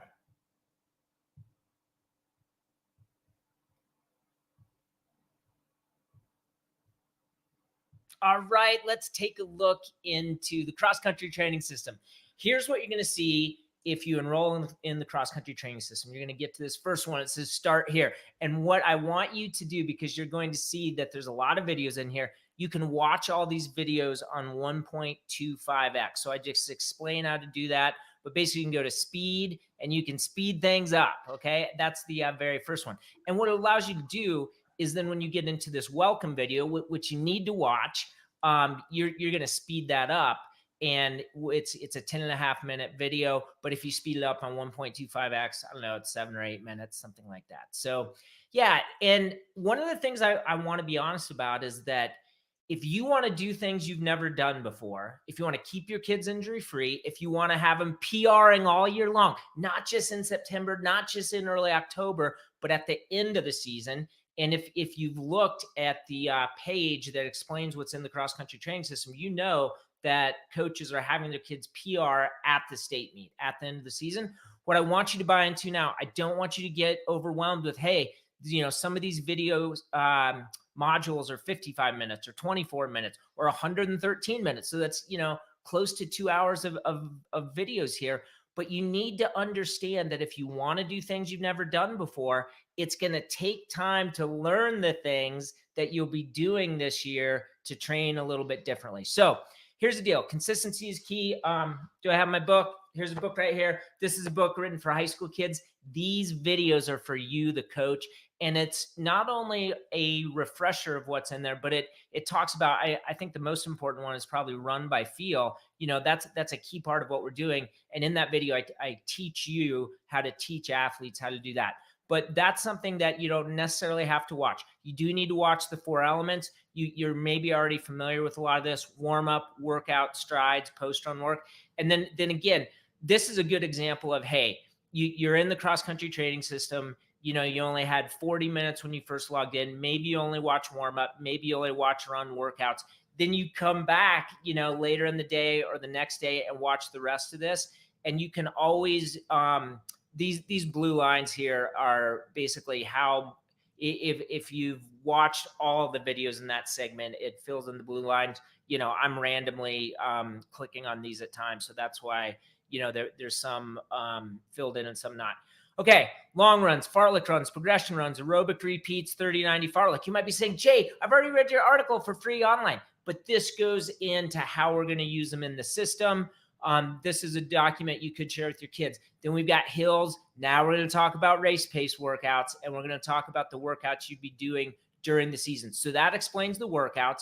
Now, these principles I really think are important to understand here. And, this is another 25 minutes. And then we get into where we really want to talk about training. And there's 2 things we talk about. We talk about the calendar, which is color coded. Why don't we play this for a moment? They just maintain pace or they decelerate a little bit. But the flip side is, man, all your upperclassmen, all the kids that are going to be in your varsity, they should understand how to execute this work. Okay. And again, I watched it on 1.25x. If you don't if that feels too fast, that's understandable. But I think a lot of people, just my cadence of talking, if you speed it up a tiny bit, it works really well. And then this is the one where we go day by day. Okay. So this is, the entire summer. Phase 1, you wouldn't know this necessarily, that phase 1 is from the first day that the kids are going to run in the summer to the first day of official practice. That's phase 1. I've got 14 weeks of training. You might have kids who only do, they might do 0 weeks, but they might only do 6 to 8 weeks. A lot of kids are going to get 10 weeks. And then phase 2 is going to be, actually, we'll go in here and show you that. Phase 2 is basically the first day of official practice to the first important meet. Okay. Not just the first meet, the first important meet. So then we go in here and we look at phase 1, 2, and 3. These are the colored calendars, right? These are all the days, all the workouts. And then what you'll do is you'll click on that. And then this is the actual document right here that has a plan for all the different workouts. So, here's what we're doing in the summer. These oranges are race pace workouts. The reds are important races. The greens are less important races. We can do some teal workouts here. One of the things you'll see is that we're going to take the long run out at certain times later in the season. Now, I'm not going into a ton of detail here because this is the key stuff that you get in the cross-country training system. But I just want you to know that this is important too. When we go back to our daily schedules, I've got a lot of variations of them. This is really important. We've got a schedule in phase 1 for every type of kid. So no prior training kids who can only run an 18-minute long run, 30-minute long run, all the way down to a 75-minute long run. And every different day, it's not a cut and paste system. It's a system where we have a progression of all the runs, not just the workout days, not just the long run days, but the easy days in between there. And that's when some people think that the only reason that the cross-country training system keeps kids healthy is all the post-run work. That's a huge part of it, but that's not the only reason. A lot of the reason, and I think the one that's underappreciated, is that it's the progression of the running, that we're not running too much too soon. Okay. That's keeping kids healthy. Circuit, stride, progressions. You're probably familiar with some of that. Now you're probably wondering, hey, where are the pre-run and post-run documents? Here they all are here. Post-run progressions. The ones you've maybe seen for free in some things I email out are red and orange, but you get yellow and you get green when you invest in the cross-country training system. There's just a lot more going on with yellow. These are the things, these barefoot 1, barefoot 3, those are our routines that are in here. So let's go back to categories and pre and post run videos. Okay, this is all the good stuff. This is, orange, core X. We're adding yellow and green in here. And then you also have access to Jeff Bollet's training essentials. I'll be honest, I've got to update those right now. Those are two different products. So you have it on your phone, you have it on your computer, but you have to switch over to look at Jeff's. I'm going to integrate that in here. So it's just all in here in one place. One of the things I should show you too is that, like, when we do red pre and post run, this is the entire thing with the warm up and the post run work. A better example is going to be orange. Orange takes longer. So this is a 13-minute video, but it just shows the exercises just a few seconds at a time. But if you just want to see the hard part of that, that's only 5 minutes, right? So point being, every time you teach a new color, whether it's red to orange to yellow to green, we have one long video to teach it to you, and then we chop that up and just show you the crux of it. Okay, we'll wrap this up.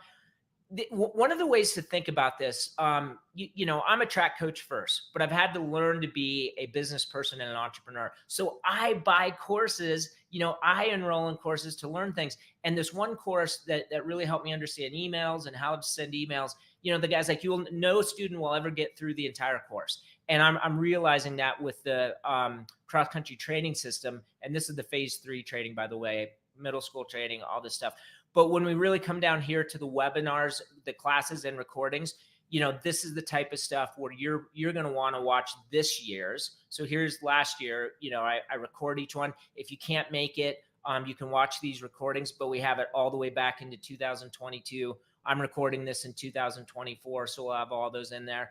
And then I just have some other things in here, which is we've got the weight room progression. We've got speed development. Where's speed development? Alumni.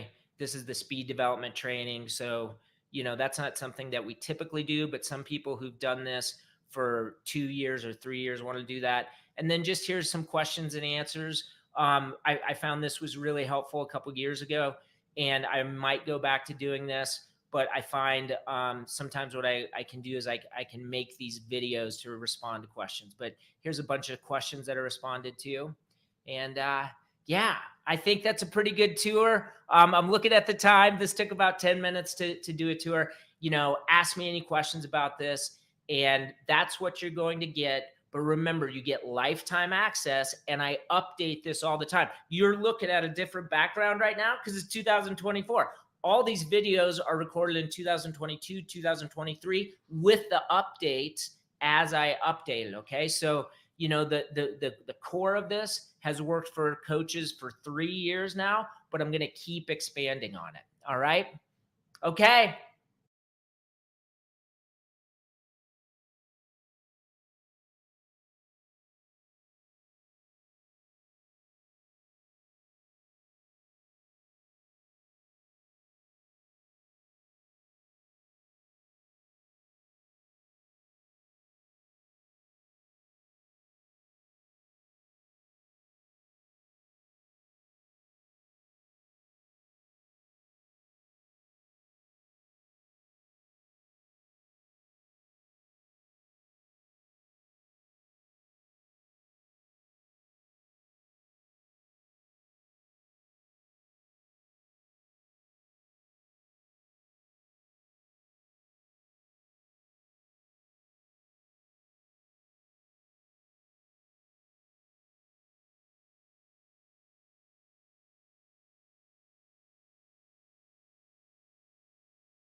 Yikes. I'm sorry. No audio. Ugh. Rookie mistake. Ugh. I'm just going to throw something up to make myself feel better. Craig Miller says, great program. Folks, I'm so sorry. Let's go back.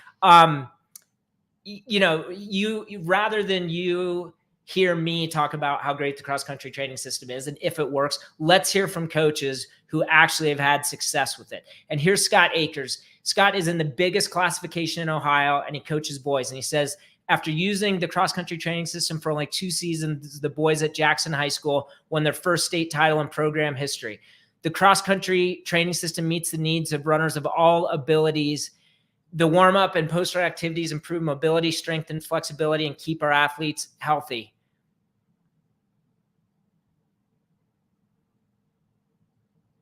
Okay, just making sure you guys can hear me now, right? Because I have some people saying that it cut out, but I thought that you can hear me now. Again, total rookie. Yes. Okay. You can hear me now. Okay.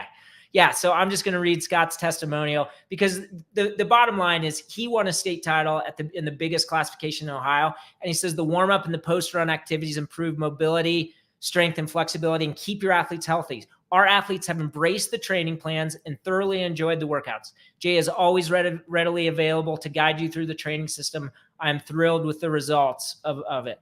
And this is a coach in Texas. This was my second year implementing the cross-country training system. Last year, our team finished 9th at state. This year, after two seasons with the cross-country training system, our team finished 3rd with 5 girls running a PR at the state meet. 100% worth the investment. I was very intentional about the pre and post run routine this year. Our injuries this season were minimal compared to past seasons.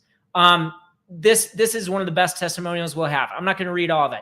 Seth says, I've coached for 25 years, and I can confidently say that the cross-country training system is the best value and input I've received in my coaching career, and was effective both as far as the results and injury prevention. And then he talks about the no prior training plan. He says, my 25 freshman program was 100% healthy on the no prior training plan. And for the first time in my coaching career, no athlete was injured during the entire season. And then at the end, he says, overall, the team was in the trainer's room less and was highly competitive in the most competitive division in the state of Massachusetts. Part of this was actually backing off some of the intensity of my program, and more importantly, progressing all elements of the training stimulus. And then here's the deal. Let's say you're a newer coach. So there's 3 types of coaches. There's newer coaches. There's coaches that have a program that's good, but they need to make a jump. And then there's coaches who are already winning state championships. I already talked about the coach that has already won state championships, Bob Collins. You can read that testimony on the website. Let's hear from a coach who's a newer coach. He said, I was a bit hesitant at first to invest in the cross-country training system, but in hindsight, it was one of the best decisions I made as a new head coach. For anyone just starting out, it's truly a gift to you and your program that keeps giving. We went from many runners sidelined with shin splints and other injuries the year before to a season without a single injury related did not start. Our boys team qualified for state for the first time in 4 years. The best thing about the system is that it provides me with a community of coaches with similar goals led by Jay's wisdom and guidance. This was super helpful as I tried to plan the training in the weeks leading up to our biggest races. Now, here's a coach whose team is already good, and they're trying to, a team that's already been on the podium, but they're trying to win.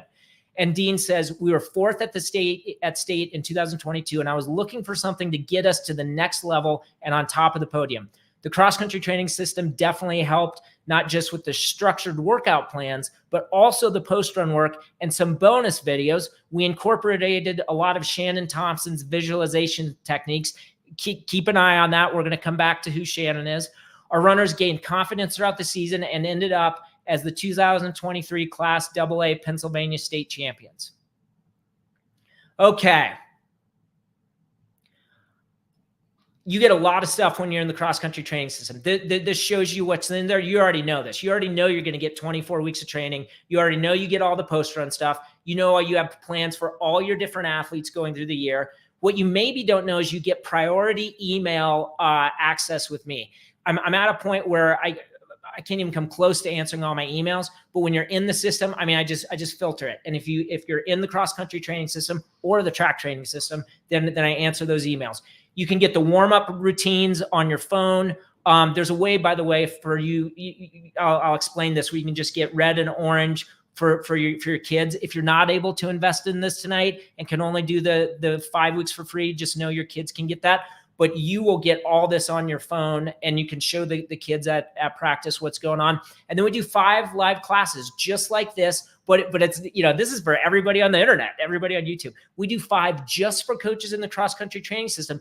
And we do them, the class we're going to do this Sunday to start the season off is a lot different than the one we're going to do in September. So it's based on the emails that come in. I don't have, oh, this is the June class, this is the July class. Every class every year is a little bit different based on the questions that are coming in.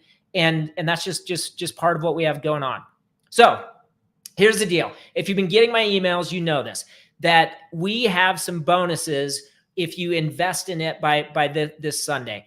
It's 7 copies of Consistency is Key. The book is $16.95 on Amazon now, and I'm not selling that many this summer, but I have a package where you can buy 7 for $104. The mental skills course. Hey, if anybody has the mental skills course and you could give a shout out to it, I'd love that. Dean in that testimonial referenced Shannon Thompson's visualizations. And I'm not going to go through everything in the mental skills course, but man, the testimonials are amazing. And I don't know of any coach who feels like we have the mental side of the sport totally figured out. How many of you have kids who are anxious, deal with pre-race anxiety? They're fit enough to run here, but because they're anxious and nervous, they're racing here. They're working out at this level, they're racing at this level. And again, tonight is not about the mental skills course. There's actually, if you go to my YouTube channel, you can find some videos where I do just talk about that. But that's $195. Put those two together, that's $299. But you were like, wait, Jay, you said there was going to be some extra bonus tonight that you're only doing tonight. And here's what it is. Most people can't come to the Boulder running clinics. But just to put this out there, we always do it in January. And this is what Coach Hayes from Ohio says. I've been coming to the Boulder running clinic since 2019 and has been the single greatest thing for my coaching career. Okay, that's pretty awesome. But, only about 220, I say only, 220 people come. It's pretty cool. Here's the next best thing. If you want the very best, if you want to be the very best coach that you can be, do yourself a favor and purchase and watch these videos. So every year of the Boulder Running Clinic since 2018, we've been recording the videos and we share that. Now, my business coach is really smart. There's 85 videos. And I used to be like, you can get 85 videos, if you buy those in January. I don't care how serious you are about becoming a better coach. You're not going to watch all 85 videos. But what I'm doing tonight is I'm putting some of these videos together from 2023, and these are not on sale right now. But in 2023, we had Shannon Thompson speak again. She's an amazing speaker. She's Northern Arizona's mental performance coach. If you know anything about the Northern Arizona team, their men's team is a dynasty, and their women's team is getting right there. They're either 3rd or 4th this year. They're going to be a powerhouse in the coming years. And she speaks twice in this presentation. And if you're wondering who Howard Russ is, he's a coach who's had a team at NXN. Who's Sean McCafferty from Christian Brothers? His boys are always at NXN. Who's Kelly Christensen? Kelly Christensen is the coach at NIWAD. His teams are at NXN. And then Thor Espenson is just a fantastic coach, had kids run really fast in Oregon, and his presentation's great. This past year, Shannon Thompson again. Then we had John O'Malley. Then we had Marie Davis and Robin McGillis from Wildwood. Wildwood is this amazing organization, but they do camps for girls. They do clinics, just like I do a clinic, but they do one just for coaches of girls and for girls. And they're educating girls about, Red S and the importance of having your period and how maybe eating for a teenage girl and those issues might be, I don't want to say issues, how that's a different thing to navigate sometimes than a high school boy. Their presentations are just amazing. And then we do Q&As with all these people too. Oh, Justin Leonard, South Lake Carroll. How could I forget him? He kicked us off, and that one's great. Coach Jonathan Dalby at Mountain Vista High School. Here's a crazy thing. I'm totally a Jonathan Dalby fan. He's a good friend. They were an at-large bid to make NXN, and his girls were 3rd. Imagine that. You don't even get out of your region, and then you get 3rd. That's just a little shout out to Colorado. So, okay. But folks, here's the deal. If each one of those years was 95, that's $190. And that's $489 in bonuses that ends tonight. Okay. And if you've been getting my emails, and I'm going to actually paste it in here, this is the cross-country training system. It's in the link in the chat, or you can scan the QR code. And anytime this week between now and Sunday, you can get $2.99 worth of those bonuses. You get you're going to get the copies of Consistency is Key, and you get the mental skills course. But tonight we're doing things a little bit differently. Tonight you get $4.89 because you automatically, like, what happens is if you scan this QR code, you put in your email, you put in, and we have, I was going to say, your credit card information. You can also do these things called Afterpay, where you can pay in 3 installments, 4 installments. You could even pay over 12 months. And it's a really popular way to go. I think it works out to like $43 per month. Okay. But this is just tonight. Here's how this works. This is automated so that if whoever buys it, like right now, it's 8:14 Colorado time, and I'm basically turning this off at 10 p.m. my time. Okay. So what do we have? We have an hour and 45 minutes. And then I just take out the automation, and you don't automatically get the clinic videos. Now, you do automatically get the mental skills course if you wake up tomorrow and purchase it then. I really want to incentivize people when I say, hey, I'm going live on YouTube, I'm going live on Facebook. I want this to be something that we are locked in, we're ready to learn, and we make these very special nights. So here's the deal. Oh, and I'm going to throw this up here. Somebody said it was an awesome night. Yeah, I really loved it. So yeah, that's just where we are, right? Tonight is the 489 night. Let's see what Betsy says. Thanks, Coach Johnson. I bought the system last year after our season started. I dived in the spring. I'm going to go in full force with the program. Looking forward to seeing the results this season. Awesome. Yeah, and if there's anybody here still on the call who has it and is willing to chime in if it's helped you, I mean, when you click that link and you read what's just there's. I have an amazing business coach, and he's become this friend.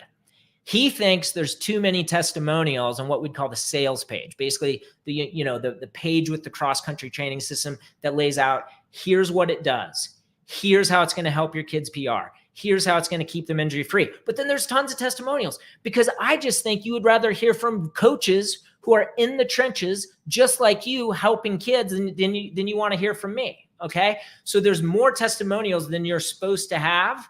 But I think that's the most powerful thing I can share, is what other coaches, and we've got girls coaches, boys coaches, combined coaches, small schools, big schools, every all over, well, I shouldn't say all over the US. I don't know if we have a Hawaii or Alaska, but we've got every other state in between. So, okay. So that's it for the sales pitch. It doesn't get any better than this. I mean, it doesn't even last like an hour and 40 minutes, and we take it down. I'm just going to start taking questions. So put them in the chat. And then we will go. I can't believe we went an hour and 46 and we're just done. So yeah. And if you have any comments, like if you felt like, oh, Jay, you went too fast, I want you to explain this workout. I mean, I'm going to share a couple other things in here as well. Definitely get the comprehensive cross-country training plan, or read that article. The best cross-country workouts. You want to read this article. And then the biggest thing tonight is, even if you can't join the cross-country training system, I mean, I feel like I gave you a lot of value for free, because it's in this course, the Summer Essentials course. That's the course with the purple and whatnot. Okay, Jack, why don't you tell me, Jack, I think you might be an athlete. And if somebody's an athlete, just tell me, hey, I'm a high school athlete, because my blanket comment is always going to be, you got to listen to your coach, right? And I think Jack might be an athlete, but I can still answer this. Would you add weightlifting to the training before or after running, hard days or easy days? Why don't we just answer this globally? We want our hard days to be hard and our easy days to be easy. So we'd probably want any sort of extra work, or if it's post-run work. And Jack, you're a freshman. That's awesome, man.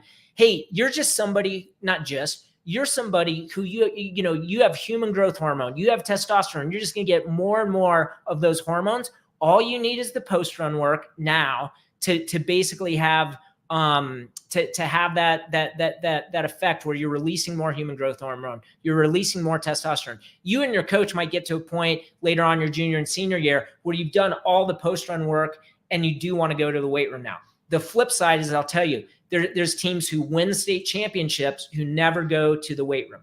The flip side is Jessie Magato, who's a coach who's won 17 state championships in Ohio for girls. Her girls are lifting 3 days a week in the summer and 2 days a week all year long. So, there truly are dozens of ways to train in terms of weight room stuff. Okay. I have a very small team, 4 boys with a wide range of abilities. So it's been a struggle to jump in 100% with the system, but the warm up and cool downs were our biggest takeaways from last season. All right. And I'm excited to finally get a better grasp of the program and see where it takes us this year. And Jessie is legendary in Ohio. Yeah, unreal. She is unreal, and I'm blessed that she's a friend. Okay. Any other questions? I feel like I could go back and throw some up that came out earlier.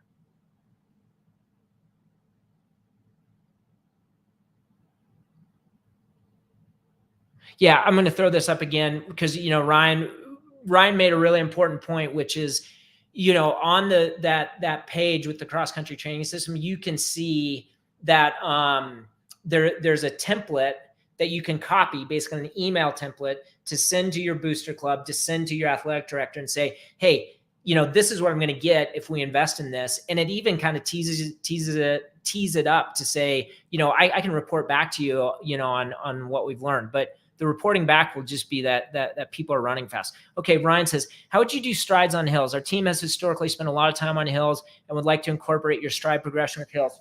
Yeah, Ryan, I think this is a great example where if you're in a hilly place, the reason the cross-country training system doesn't have hills built in is because I needed a system that would work anywhere.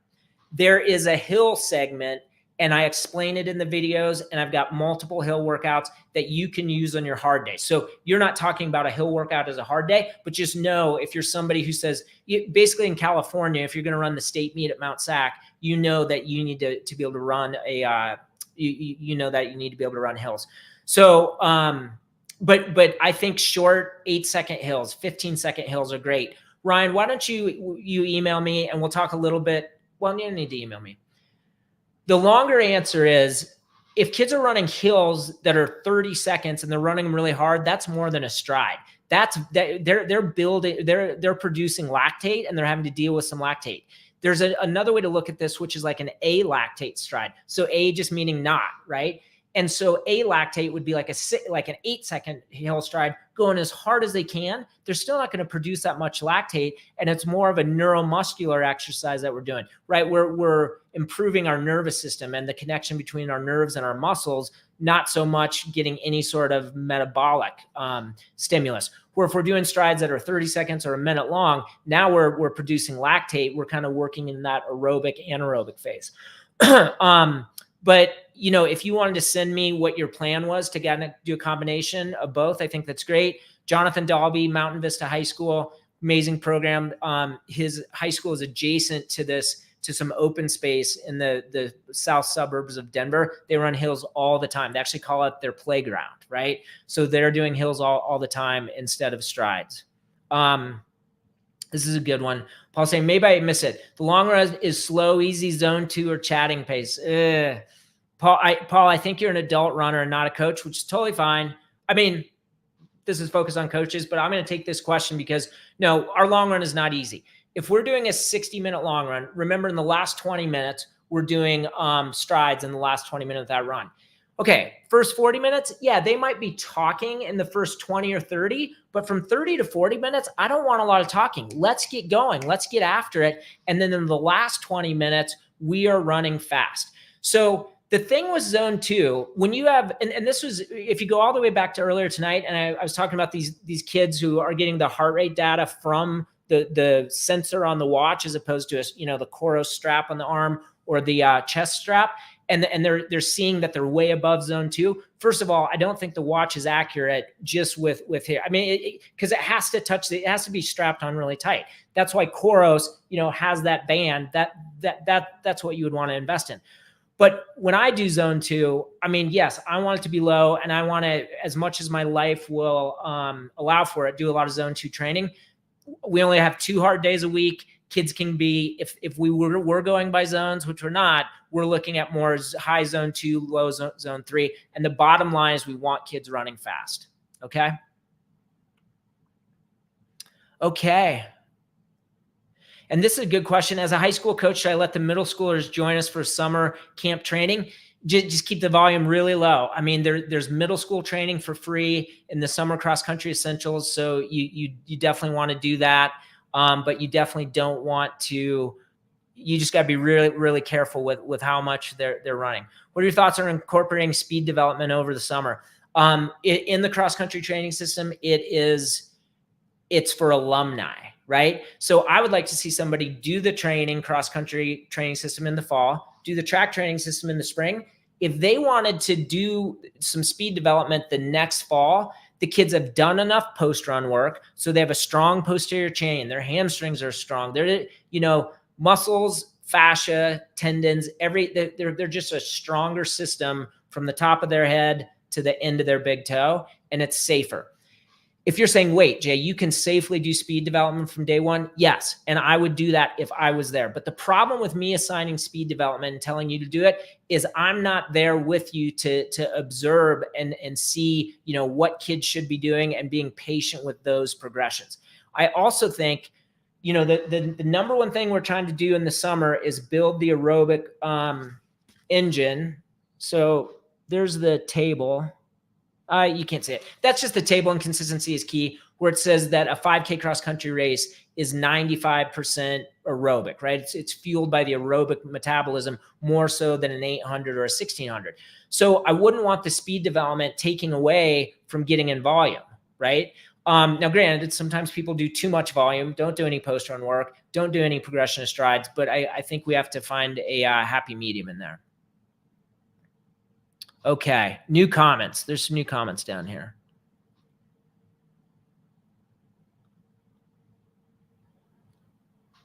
Heather, what are your thoughts on doubling up runs when you can't fit everything in an hour and a half of practice, especially older high school runners? I would really push for that longer hour and a half, 2 hour practice.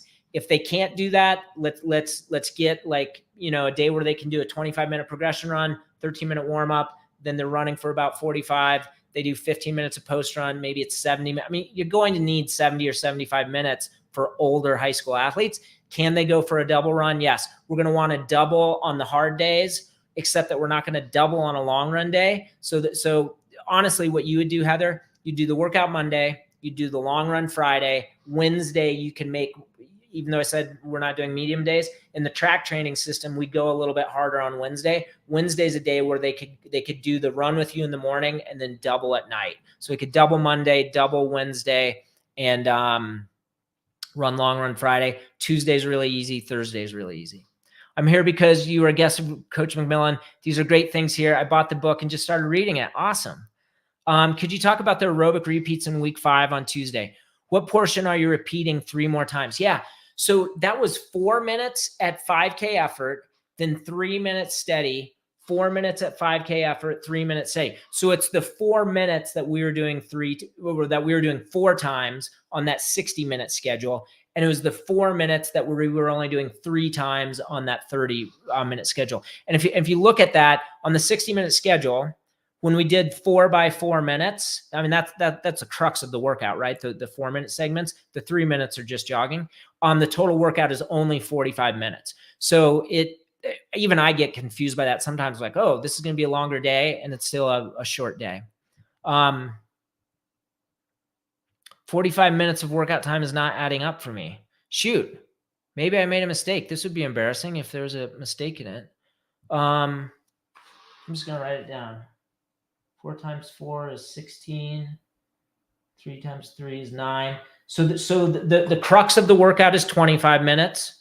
We're doing, yeah. So it's absolutely right. Yeah, you can go check that. It's 4 minutes, 3 minutes easy, 4 minutes, 3 minutes easy, 4 minutes, 3 minutes easy, 4 minutes. We have 4 by 4 minutes is 16 minutes. We have 3 by 3 minutes of recovery is 9 minutes. 16 plus 9 is 25.